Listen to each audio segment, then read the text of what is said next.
My name is Vlad Savchenko. I work at StarWind Software as a senior solutions engineer, and also I will be your today's host.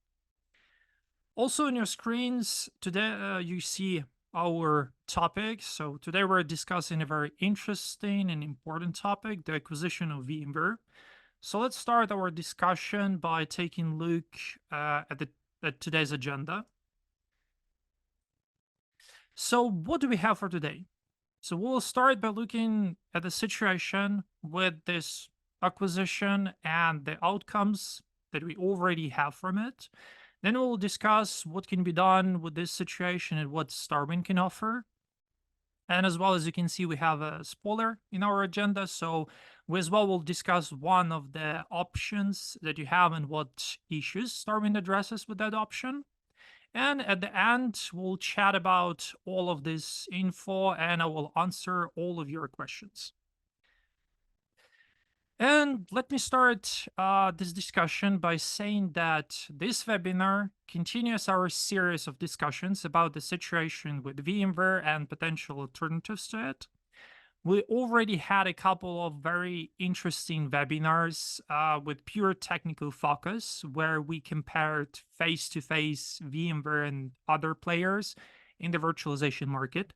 So if you're interested in learning more about them, then I recommend going to our website and watching those webinars as well after this webinar will end. Now, let's get back to today's topic. So Broadcom finally acquired VMware. It's already a fact. We moved from the assumptions field to discussions about the actual things that Broadcom does with VMware and its customers. But before discussing those facts that we already know, let's chat about that period before the acquisition happened.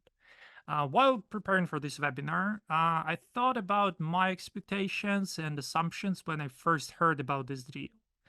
And I had two scenarios of this. The first, it will be a huge step up for VMware when such a big company like Broadcom decides to take care of you. In this scenario, VMware becomes very close to becoming a monopolist of the virtualization market with all of their technology and resources available.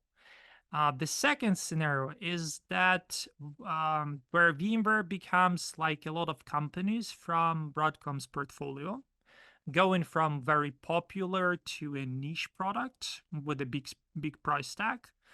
We can quickly remember Symantec and CA Technologies as examples of this scenario.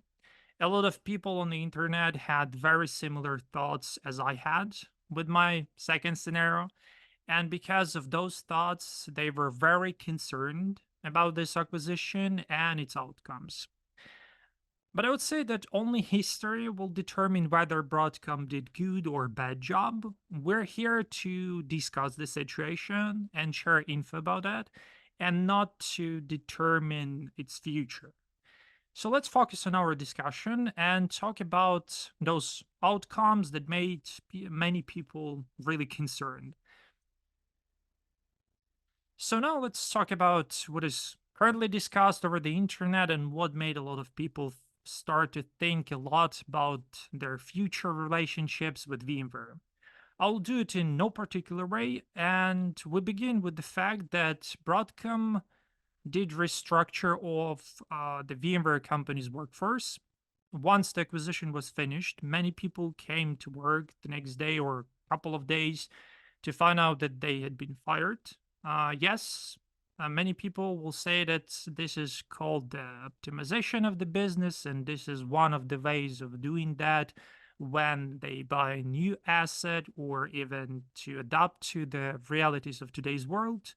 Again, we're here not to judge or determine what is good and what is bad, but it doesn't take away the fact that there are a lot of stories of many people saying that they waited a couple of months for the new VMware representative to be introduced, and this brought a lot of the discomfort to those companies, to a lot of the companies because they didn't know whom to contact to, for example, register new deals or renew the support contracts for their existing customers.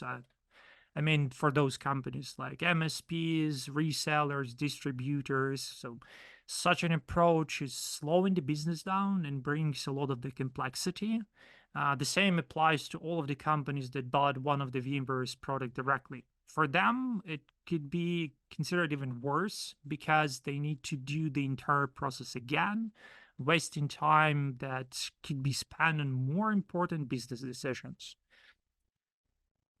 One of other moves that Broadcom did, it restructured the SKU portfolio.